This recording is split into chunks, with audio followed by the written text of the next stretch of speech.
ஆவியில் எளிமை உள்ளவர்கள் நம் அந்த கிறிஸ்துவனுடைய ஸ்பிரிட்டை தான் நாம் பார்ப்போம். லூக்கா எழுதின சுவிசேஷம் 5ஆம் அதிகாரம். லூக்கா எழுதின சுவிசேஷம் 5ஆம் அதிகாரம் 15ஆம் வசனத்தில் வாசிக்கிறோம். ஒரு வாசிப்போம். லூக்கா 5:15.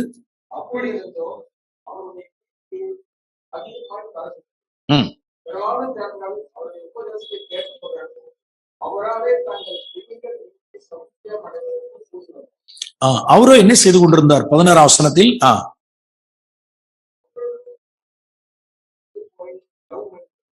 ஆக்சுவலா என்ன நடந்திருக்காங்க? வனாந்திரத்தில் ஆண்டவரே மகிமை, ஜனங்களுடைய இந்த கீர்த்தி, புகழ்ச்சி எல்லாம் ஆண்டவரே உமக்கே முடியாது. அந்த கீர்த்தி அத்தனையும், அந்த கொழுப்பை அத்தனையும், அந்த மகிமை, அந்த கொழுப்பை, அந்த கீர்த்தியை, அந்த புகழ்ச்சியை தம் பிதாவாகிய தேவனுக்கு அப்படியே செலுத்தி கொண்டே இருந்தார். வனாந்திரத்தில் தனித்து போய் ஜெபம் பண்ணி கொண்டிருந்தார். ஜனங்கள் இப்படிதான் சொல்லுவாங்க. ஜனங்கள் சொல்லுவாங்க. ஒரு முறை லண்டன்ல இருந்தப்ப சாது சுந்தர் சிங்கை பார்த்து அவர்கிட்ட ஒரு கேள்வி கேட்டாங்க. உங்களை குறித்து அதிகமாய் பேசுகிறாங்க, நல்ல புகழ்ச்சியா மேன்மையா பேசுகிறாங்க. அவருடைய ஊழியத்தை குறித்தும், அவருடைய அற்புதங்கள், அவருடைய காரியங்களை குறித்து பேசிட்டு இருக்கிறப்ப எவ்வளவு பளிச்சுன்னு சொன்னார் பாருங்க. சாது சுந்தர் சிங்குடைய லைஃப்ல இருந்து வந்த வார்த்தை. லண்டன் போயிருந்தப்ப அவருடைய மினிஸ்ட்ரி சமயத்துல பேசிட்டு இருக்கிறப்ப, மகிமை, இந்த புகழ்ச்சி போக்குவரத்துல எனக்கு கிடையாது, நான் கழுதை, எனக்கு மேல இருக்கிறதான ஜீசஸ்க்கு தான் அந்த மகிமை. What a man of God. கரெக்டா தெரிஞ்சிருப்பாரு. அந்த பெத்பகேவனுடைய அந்த கழுதை குட்டியை அதுக்கு தெரியும் நாம் எங்க கட்டப்பட்டிருந்தோங்கிறது தெரியும்ல. நாம் எங்க கட்டப்பட்டிருந்தோம், என்ன உதவாக்குறேன்னு தெரியும், ஒன்னுத்துக்கும் ஒரு புடி இல்லாதன்னு தெரியும், எந்த இடத்துல எதுல கட்டப்பட்டிருந்தோம்னு தெரியும்.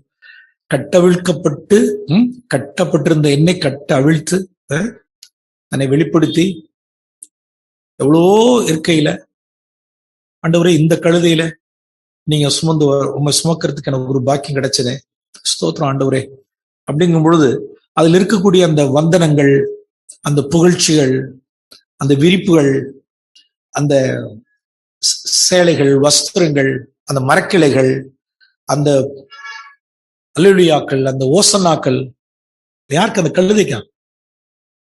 பிரியமானவர்கள், யாருக்கு அது? கழுதைக்கா? கழுதைக்கு மேல உள்ளவருக்கா? கழுதைக்கு மேல உள்ளவர். சாது சுந்தர் சிங் கேட்ட மாத்திரத்துல பளிச்சுன்னு சொல்றாரு பாரு, இட்ஸ் நாட் ஃபார் மீ, எனக்கு மேல உள்ளவர். பிரியமானவர்களே, அந்த சிந்தை உள்ளவர்களாய் வரலாம். நம்மளுடைய குருநாதர் அவரு என்ன பண்ணிட்டு இருந்தார்? அவருக்கு கீர்த்தி வந்துச்சு. அவரே வனாந்திரத்தில் போய் எல்லா புகழ்ச்சி கீர்த்தியும் பிதாவாகிய தேவனுக்கு அவர் செலுத்தி கொண்டிருந்தது போல, மகிமை தொடாமல் ஏற்றுக்கொள்ளாமல் இருந்தது போலவே, சாது சுந்தர் சிங் சொன்னது போல, அவர் ஒருவருக்கே மகிமை நாம் தேடணும். பிரியமானவர்களே, அவர் ஒருவருக்கே மகிமையை தேடணும். ஒரு வார்த்தை காண்பிக்க விரும்புகிறேன். 2 சாமுவேலின் புஸ்தகம் 11ஆம் அதிகாரம். 2 சாமுவேல் 11ஆம் அதிகாரம். யோவாபை குறித்து இப்படி ஒரு வார்த்தை வாசிக்கிறோம். ஆக்சுவலா 2 சாமுவேல் 12ஆம் அதிகாரத்தில் வாசிக்கிறோம். அதாவது இந்த சம்பவம் எப்படிப்பட்ட ஒரு சம்பவம்னா, இது நீண்ட நேரம் நான் ஷார்ட்டா சொல்ல விரும்புகிறேன். ராஜாக்கள் யுத்தத்திற்கு செல்ல வேண்டிய காலம், புருஷன் யுத்தத்துக்கு போக வேண்டிய காலத்தில் ராஜாக்கள் செல்லணும். ஆக்சுவலா தாவீது some sort of backsliding position, பின்மாற்றத்தில் இருக்கக்கூடியவன், நிர்விசாரமா இருக்கக்கூடியவன், நிர்விசாரமும் பெருமையும் பின்வாங்கி போனதான ஒரு நிலைமையில் இருக்கக்கூடியதான தாவீது எங்க இருந்துட்டான் அப்படின்னா,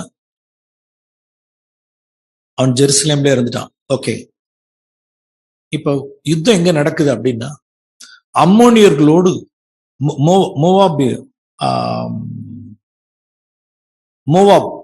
அம்மோன் புத்திரர்களோடு கூட யுத்தம் நடக்குது. எவ்வளவு வருஷமா நடக்குது அப்படின்னா யுத்தம் 1 வருஷத்துக்கு நடக்குது. இந்த யுத்தத்தை யார் இருந்து நடத்துறது அப்படின்னா யோவாப். அவனுடைய படைத்தலைவனாகிய யோவாப் இருந்து நடத்துறான். எவ்வளவு வருஷமா நடத்துறான் அப்படின்னா 1 வருஷம் நடத்துறான். ராஜா என்னவா இருக்காரு அப்படின்னா ராஜா உல்லாசமா இருக்காரு. ராஜா உல்லாசமா இருக்கார். ராஜா கொலை பண்றார். ராஜா விபச்சாரம் பண்றார். ராஜா பின்வாங்கி இருக்கிறார். ஓகே, உண்மை இல்லாத இந்த பொசிஷன்ல இந்த சாப்டர்ல உண்மை இல்லாதவனா இருக்கிறான். ஆனால் அவனுக்கு கீழே உள்ள படைத்தளபதி அவன் யுத்த களத்துல நின்று 1 வருஷம் ஃபைட் பண்ணி கம்ப்ளீட்டா முடிச்சுட்டாங்க. இப்ப ஒரு வாசிக்கிறோம் 2 சாமுவேல் 12ஆம் அதிகாரம் 26ஆம் வசனம், 26, 27, 28. See the spirit of Job. ஒரு காட்லெஸ் மேன். அப்படி ஒண்ணு ஒரு பெரிய ஒரு தேவ பக்தி உள்ள மனுஷன்லாம் கிடையாது. இதை வாசிக்கும் பொழுது இப்படியா யோசிச்சேன், ஒரு அவபக்தி உள்ள ஒரு மனுஷனாகிய ஒரு யோவாபினுடைய ஹார்ட்ல அவன் என்ன இருக்கு பாருங்க. தன்னுடைய மாஸ்டரை குறித்து, தன்னுடைய மாஸ்டராகிய ராஜாவை குறித்து அவனுக்கு இருந்ததான ஒரு லாயல்டி, ஒரு விசுவாசத்தை பாருங்க. ராஜாவை குறித்து உண்டான இந்த லாயல்டி, அவனுடைய விசுவாசம் எப்படி இருந்துச்சு அப்படின்னா, ஃபைட் 1 இயர் முடிஞ்சிருச்சு. அந்த ரப்பா பட்டணத்துமே யுத்தம் பண்ணி எல்லாத்தையும் பிடிச்சாச்சு. இப்ப ஃபைனல் டச் இருக்கு, ஒரே ஒரு டச், ஃபைனல் டச், அவ்வளவுதான். இந்த ஃபைனல் டச்சுக்கு தாவீது நீங்க வாங்க மாஸ்டர், நீங்க வந்து சும்மா ஒரு ஃபைனல் டச் பண்ணுங்க. எதுக்கு அப்படின்னா யார் பேர் வரணும்? யார் பேர் வரணும்? 1 இயர் ஃபுல்லா போராட்டினது யார் அப்படின்னா யோவாப். ராஜா என்ன செஞ்சுட்டு இருந்தார்? ராஜா நிர்விசாரமா இருந்தார், உல்லாசமா இருந்தார். ஃபைனல் டச் கம், ஒரு காரியத்து பேருக்கா கை வைங்க. யார் பேருக்கு வந்துடும்? உங்க பேர் வரும், யார் பேர் வராது. See the word. நான் பட்டணத்தை பிடிக்கிறதினால் என் பேர் வழங்காதபடிக்கு நீர் மற்ற ஜனங்களை கூட்டி வந்து பட்டணத்தை முற்றுகைப்பட வேண்டும் என்று சொல்ல சொன்னார். அப்படியே தாவீது வந்தான், ரப்பாவை மேல் யுத்தம் பண்ணினான், அதை பிடித்து கொண்டான், அவருடைய பேர் வந்துருச்சு. சரி, நம்ம நிறைய விஷயங்கள்ல தேவன் நமக்கு திருச்சபையில நிறைய டாஸ்க் கொடுக்கிறாரு. ஒவ்வொருத்தருக்கும் ஒரு டாஸ்க். இங்க நிக்கிறதுக்கு ஒரு டாஸ்க் இருக்கு, அதுல ஒரு டாஸ்க் இருக்கும், மினிஸ்ட்ரி பண்றதுல ஒரு டாஸ்க் இருக்கலாம், சமைக்கிறதுல ஒரு டாஸ்க் இருக்கலாம். Different jobs. சர்ச்சுன்னா ஒரு பாடி மினிஸ்ட்ரி, எல்லாருக்கும் அதுல மினிஸ்ட்ரி இருக்கு. எல்லாருக்கும் மினிஸ்ட்ரி இல்லாத அவயம் கிடையாது. ஏதாவது ஒண்ணு, ஏதோ ஒரு சம்திங் தேவன் நமக்கு, சின்னதோ பெரியதோ, வெளியரங்கமான வேலையோ உள்ளான வேலையோ, சின்ன வேலையோ பெரிய வேலையோ, தேவன் சில டாஸ்க் நமக்கு கொடுத்திருக்கிறார். ஓகே, முடிச்சிட்டோம். அந்த முடிச்சதுக்கு அப்புறம் நம்ம என்ன விரும்புறோம்? ஆண்டவரே, பழைய ஏற்பாட்டு மனுஷன் பாருங்க, ஒரு அவபக்தியான யோவாபினுடைய ஸ்பிரிட் என்ன வந்துடக்கூடாது? என் பேர் என்ன செய்யக்கூடாது? என் பேர் வழங்கக்கூடாது, என் பேர் தெரியக்கூடாது. ஆண்டவரே, நான் மறையணும், நான் உப்பாய் நான் மறையணும், நான் அட்ரஸ்லாம் போகணும், நான் மறையணும்,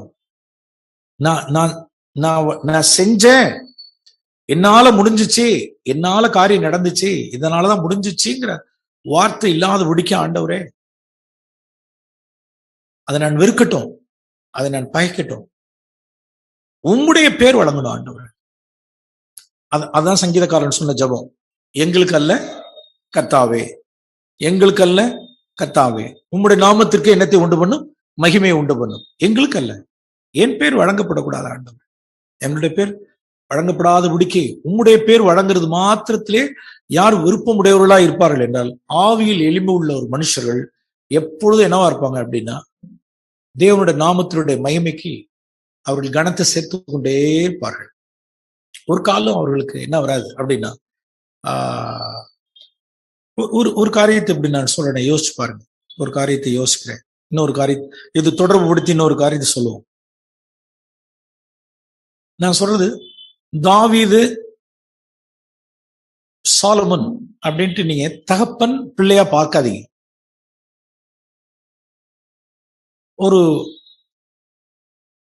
ஒரு ஓல்டர் பிரதர், எல்டர் பிரதர்னு வச்சுங்க, ஒரு எல்டர், ஒரு வயதுல முதிர்ந்த சகோதரன் யாரு?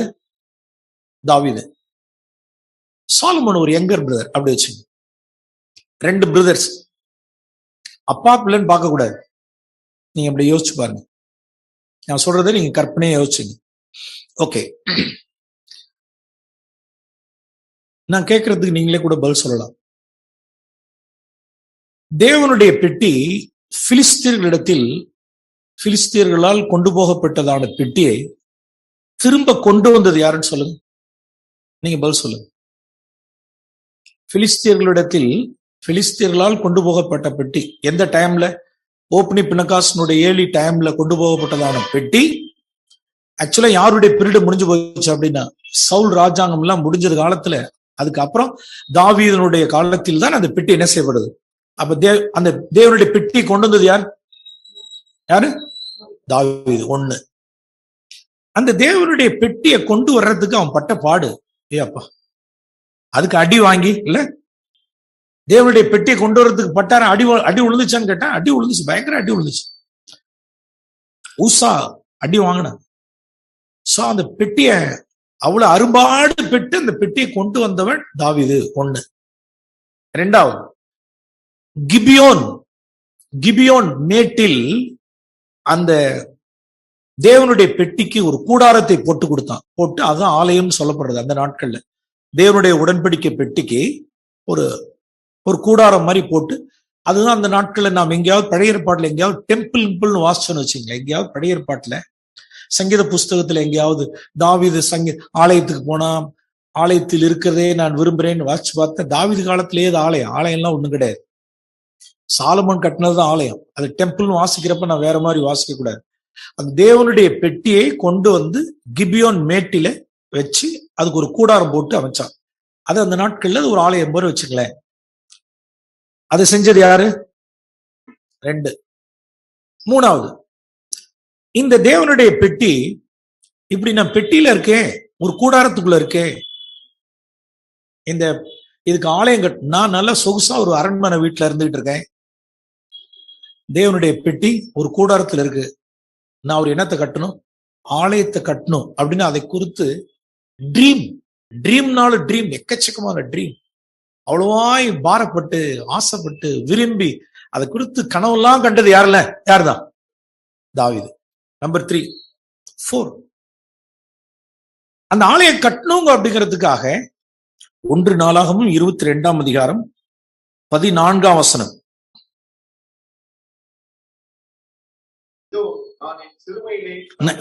எதுல நான் என் சிறுமையிலே கர்த்தருடைய ஆலயத்துக்காக 1,00,000 தாலந்து பொன்னையும் 10,00,000 தாலந்து வெள்ளியையும் நிறுத்த முடியாத திரளான வெண்கலத்தையும் இரும்பையும் சவதரித்தும் மரங்களையும் கற்களையும் சவதரித்தும் வைத்தேன். ஓகே, இதெல்லாம் எதை கட்டுறதுக்கு? தாவீதினுடைய விருப்பத்தை பாருங்க. ஆலயம் கட்டுகிறதுக்கு என்னென்னலாம் சேர்த்து வச்சுட்டாரு.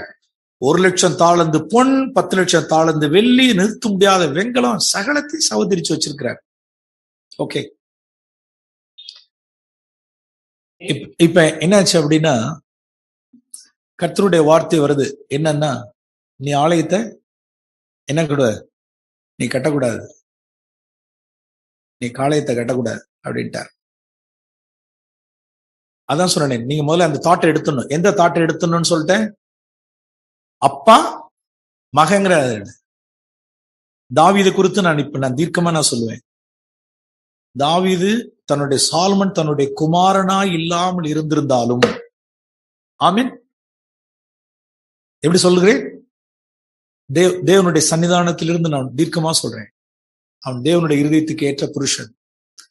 தாவீதனுடைய குமாரனாக சாலமன் இல்லாமல் இருந்திருந்து, சாலமன் சாதாரண ஒரு பிரஜையா இருந்திருந்து, சாதாரண சோட்டா பாய், ஒரு சின்ன பையன் அப்படி இருந்திருந்து, நீ கட்டக்கூடாது. யார் தான் கட்டுவா சொல்லு? சாலமன்கிறதான திஸ் யங் மேன், அவன் தான் அந்த ஆலயத்தை கட்டுவான் அப்படின்னு சொன்ன உடனே அப்படிலாம் என்ன செஞ்சிருக்க மாட்டார் சொல்லுங்க பாப்போம். அதிர்ந்தே இருந்திருக்க மாட்டார்.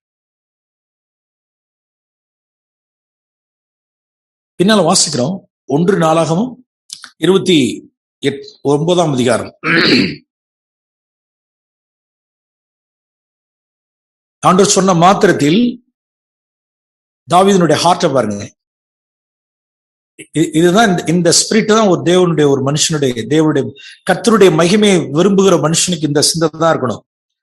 ஓகே, 3ஆம் வசனத்தில் வாசிப்போம். 1 நாளாகமும் 29ஆம் அதிகாரம் 3ஆம் வசனம் வாசிங்க. இன்னும் என் தேவனுடைய ஆலயத்தின் மேல் நான் வைத்திருக்கிற வாஞ்சையினால் பரிசுத்த ஆலயத்துக்காக நான் சவதரித்த அனைத்தையும் தவிர, ஏற்கனவே நான் ஒரு கிங்கா இருந்து, நான் ஒரு ராஜாவா இருந்து, என்னுடைய ராஜாங்க முறைமையின்படி ஆஸ் எ கிங்கா இருந்து ஏற்கனவே என்ன செஞ்சு வச்சுட்டேன், நான் இவ்வளவு சவதரிச்சு வச்சுட்டேன். நான் 1 நாளாக்கம் 22ல வாசிச்சோம்.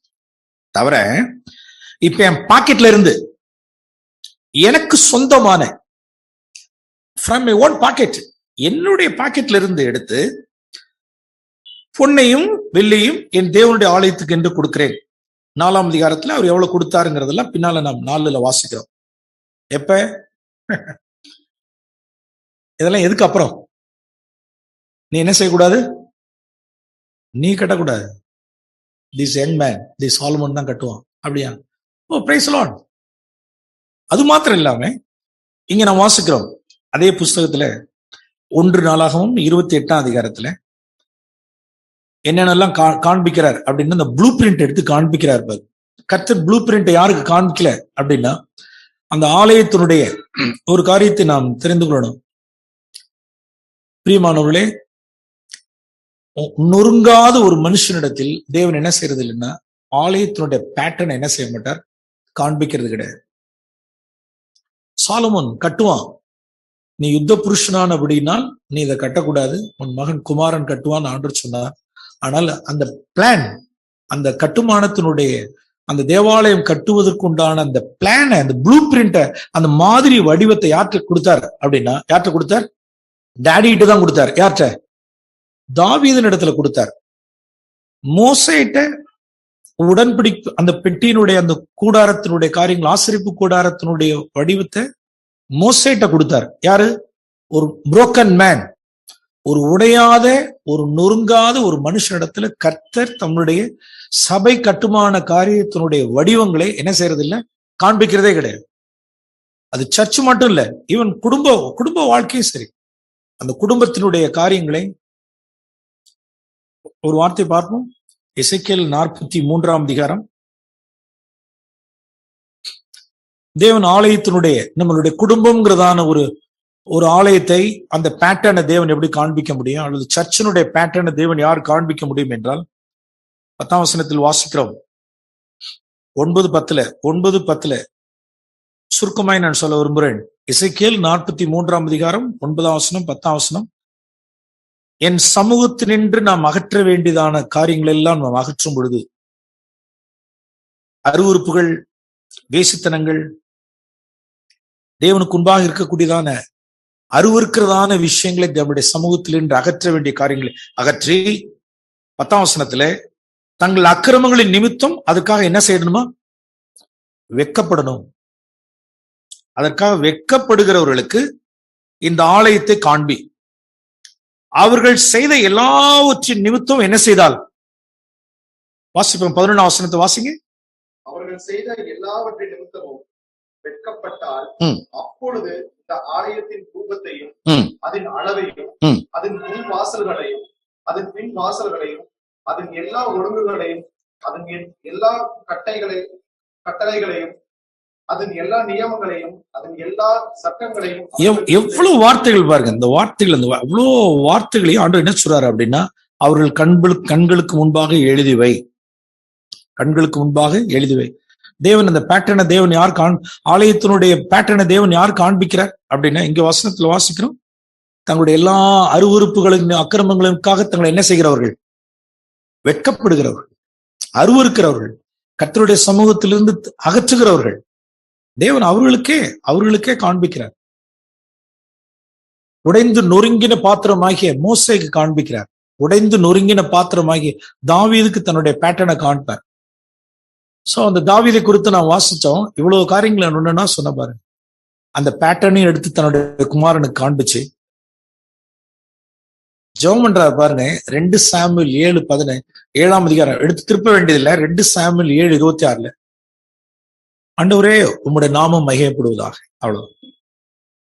எப்படி? நீ கட்டக்கூடாதுன்ட்டார். நீ கட்டக்கூடாது, சாலமோன் தான் கட்டுவான்னு சொன்ன உடனே தாவீதினுடைய ஹார்ட் என்னவா இருந்துச்சு அப்படின்னா, இஸ்ரவேலினுடைய தேவன் மகிமைப்படுவதாக. நான் அதுக்கு ஃபுல் சப்போர்ட்டா இருப்பேன். யாருக்கு சப்போர்ட்டா இருப்பேன்? திஸ் யங் பிரதர், இந்த சாலமனுக்கு நான் என்னவா இருப்பேன்? பேக்ல நின்று ஃபுல் சப்போர்ட்டா இருப்பேன். நான் என்னால நான் சவதரித்ததும் கொடுப்பேன், என்னுடைய சொந்த பாக்கெட்ல இருந்து எடுத்து கொடுப்பேன், தேவன் எனக்கு காண்பிச்சிருக்கிற பேட்டர்ன்ஸ் எல்லாம் காமிப்பேன், மாதிரியை காண்பிப்பேன், ப்ளூ பிரிண்ட காமிப்பேன், எவ்வளவு சப்போர்ட் பண்ணுவேன். இதாவே உங்களுடைய நாமம் மகிமைப்பட்டா போதும். இஸ்ரவேலின் தேவனுடைய நாமம் மகிமை. That is David. அருமையானவர்களுடைய நம்மளுடைய ஸ்பிரிட் எப்படி இருக்குங்கிறத யோசிச்சு பார்க்கணும். இதுக்கு நேர் மாறான ஆவி, இதுக்கு நேர் மாறான ஆவி இருக்குமானால் அவர்கள் சுய மகிமையை தேடுகிறார்கள் அர்த்தம்.